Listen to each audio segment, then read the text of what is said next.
GST-യിൽ വലിയ മാറ്റങ്ങൾ വന്നിരിക്കുകയാണ് അല്ലേ? അപ്പൊ സാധാരണക്കാരെ സംബന്ധിച്ച് അത് തീർച്ചയായിട്ടും ഉപകാരപ്പെടുന്ന കാര്യമാണ്. പക്ഷെ അത് എങ്ങനെയാണ്, ഏതൊക്കെ രീതിയിലാണ് എന്നൊക്കെ പറഞ്ഞു തരാൻ വേണ്ടിയിട്ടാണ് ഇന്ന് സ്റ്റുഡിയോയിൽ ഈ രണ്ടുപേര് എന്റെ കൂടെ വന്നിരിക്കുന്നത്. ഈ രണ്ടുപേര് ആരാന്ന് പറഞ്ഞു കേട്ടോ, എനിക്ക് എഴുതി അയച്ചു തന്നിട്ടുണ്ട്. തമാശ പറഞ്ഞാണ്, ഞാൻ തന്നെ കഷ്ടപ്പെട്ട് എഴുതി എടുത്തതാണ്. CS, CMA ആൻഡ് അഡ്വക്കേറ്റ്സിന്റെ ഇന്ത്യയിലെ തന്നെ ഏറ്റവും വലിയ മൾട്ടി പ്രൊഫഷണൽ സ്ഥാപനമായിട്ടുള്ള CSWA ഗ്രൂപ്പ് ഓഫ് കമ്പനീസിന്റെ chairman Shri Saveesh KV and managing director Nithin Babu നമ്മുടെ ചങ്കുകളാണ്.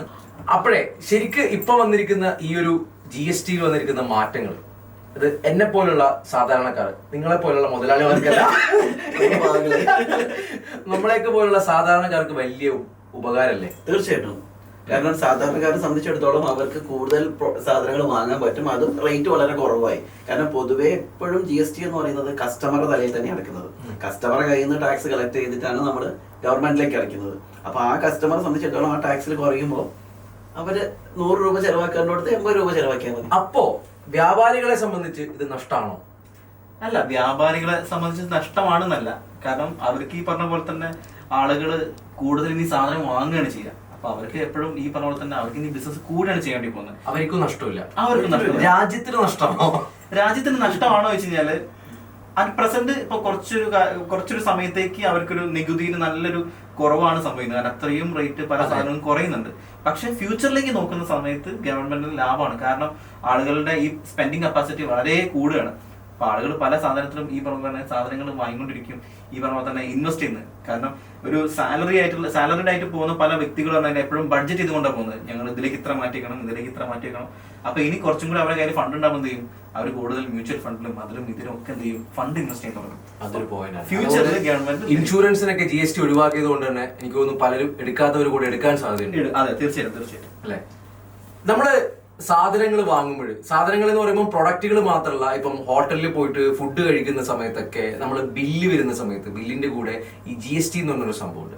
എനിക്കുള്ളൊരു സംശയമാണ്. ഞാനിപ്പോ നമ്മുടെ റെഡ് FM സ്റ്റുഡിയോന്റെ തൊട്ടടുത്തുള്ള ഒരു സാധാരണ ചായക്കടയിൽ പോയിട്ട് ഒരു പുട്ടും കടലയും കഴിക്കുന്നു. പുട്ടും കടലയും കഴിക്കുന്ന സമയത്ത് പുട്ടിന് ഇത്ര രൂപ, കടലക്ക് ഇത്ര രൂപ, ചായ കുടിക്കുകയാണെങ്കിൽ ചായക്ക് ഇത്ര വ്യക്തമായിട്ട് 10 അല്ലെ 15, 15, 30, 10 എന്നൊക്കെ പറഞ്ഞിട്ട് റേറ്റ് ഉണ്ടാവും. അതാണ് അവർ വാങ്ങിക്കുക. റൗണ്ട് ചെയ്ത് 80 രൂപ എന്ന് പറയും.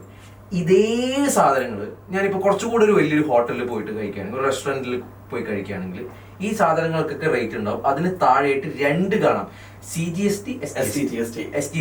അതെ, ആ 2 സാധനങ്ങൾ ഇതുകൂടെ ചേർക്കുമ്പോൾ ഈ പറയുന്ന 80 ആയിരിക്കില്ല, 80-ൽ കൂടും. അപ്പൊ സത്യത്തില് നമ്മളൊരു സാധാരണക്കാരന് ഈ ചെറിയ ഹോട്ടലിൽ പോയിട്ട് കഴിക്കുന്നില്ലേ ലാഭം? ഞാൻ നേരത്തെ പറഞ്ഞൊരു കാര്യം ഉണ്ടായിരുന്നല്ലോ, GST എന്ന് പറയുന്നത് എപ്പോഴും കസ്റ്റമറെ കയ്യിൽ നിന്നാണ് കളക്ട് ചെയ്യുന്നത്. അപ്പൊ അതായത് നമ്മൾ ഹോട്ടൽ ഫുഡ് കഴിക്കാൻ വേണ്ടി നമ്മൾ പുറത്തേക്ക് പോകുന്ന സമയത്ത് 2 തരം ഷോപ്പുണ്ട്. ചെറിയ കച്ചവടക്കാരും ഉണ്ട്, അതുപോലെ വലിയ വലിയ കോർപ്പറേറ്റ് ആയ ആൾക്കാരും ഉണ്ടാവും. അപ്പൊ ചെറുകിട ആൾക്കാരെ സംബന്ധിച്ചിടത്തോളം അവർക്ക് 20 ലക്ഷം വരെ ഒരു വർഷം ടേൺ ഓവർ ഇല്ലെങ്കിൽ അവർക്ക് GST എടുക്കുകയോ വേണ്ട. 20 ലക്ഷം രൂപ വർഷം ഇല്ലെങ്കിൽ GST രജിസ്ട്രേഷൻ ആവശ്യമില്ല. അപ്പൊ അതുകൊണ്ട് തന്നെ അവർ എന്ത് ചെയ്യുന്നില്ല, GST കസ്റ്റമറുടെ കയ്യിൽ നിന്ന് കളക്ട് ചെയ്യുന്നില്ല. എന്നാൽ വലിയ വലിയ ഹോട്ടലിക്ക് GST-യുടെ ടേൺ ഓവർ കൂടുതലായിരിക്കും, 20 ലക്ഷത്തിന് മുകളിലിരിക്കും. അപ്പൊ അവരെന്തായാലും എന്ത് ചെയ്യും, GST രജിസ്ട്രേഷൻ എടുക്കും. അതുകൊണ്ട് ആ GST നമ്മുടെ കയ്യിൽ നിന്ന് കളക്ട് ചെയ്യുന്നത് മാത്രം. പക്ഷേ തീർച്ചയായിട്ടും ഒരു ചെറിയ ആളുകൾക്കാണെന്നുണ്ടെങ്കിൽ, ചെറിയ ഷോപ്പുകൾ പോയി കഴിക്കുകയാണെങ്കിൽ GST എക്സ്ട്രാ അടക്കേണ്ട ആവശ്യമില്ല, അവർക്ക് ബെനിഫിറ്റ് ആണ്. അപ്പൊ ഒരു സംശയമാണ്. അപ്പൊ നമ്മളിപ്പോ ഒരു വലിയ ഹോട്ടലിൽ പോയിട്ട് ഈ പറയുന്ന ഫുഡ് കഴിക്കുമ്പോൾ നമ്മൾ കൊടുക്കുന്ന ഈ GST അത് ഒരു തരത്തിലും ഈ ഒരു ഇപ്പൊ ഞാനൊരു GST കൊടുക്കുന്നു, അത് പിന്നീട് എനിക്ക് എവിടുന്നു അത് വാങ്ങാൻ പറ്റില്ലല്ലോ. അല്ല, ഒരിക്കലും കസ്റ്റമറെ സംബന്ധിച്ചിടത്തോളം ആ GST-നെ കൊണ്ട് അവർക്ക് യൂസ് ചെയ്യുന്നില്ല, അവരത് ഗവൺമെന്റിലേക്ക് അടയ്ക്കുന്നു മാത്രം. പക്ഷെ പല ബിസിനസ്സുകളിലും നമ്മൾ അടയ്ക്കുന്ന, അതായത് ഇപ്പൊ ഒരു ഷോപ്പ്, നമ്മളിപ്പോ എക്സാമ്പിൾ പറയുമ്പോൾ MIG അങ്ങനത്തെ പോലെ കമ്പനികൾ പർച്ചേസ് ചെയ്യുകയാണ്, വലിയ സാംസങ് എന്നോ അവിടത്തേക്കാണെങ്കിൽ. അപ്പൊ അവര് പർച്ചേസ് ചെയ്യുന്ന സമയത്ത് അവരെന്ത് ചെയ്യും, GST കൊടുക്കും. അവര് സെയിൽ ചെയ്യുമ്പോൾ കസ്റ്റമർ അടുത്ത് നിന്ന് GST കളക്ട് ചെയ്യും. എന്നിട്ട് നെറ്റ് എമൗണ്ട് ഉണ്ടാവും, അവർ അടച്ച ടാക്സ് അവര് കളക്ട് ചെയ്ത ടാക്സ്. അതായത് നോർമലി എന്റെ യൂസർക്കാണ് അതിന്റെ ടാക്സിന്റെ ബേർഡൻ വരുന്നത്. ഒരിക്കലും ബിസിനസ് ഓൺടർപ്രണേഴ്സിന് ഒരിക്കലും വരുന്നില്ല. മതി, അവിടെ മതി.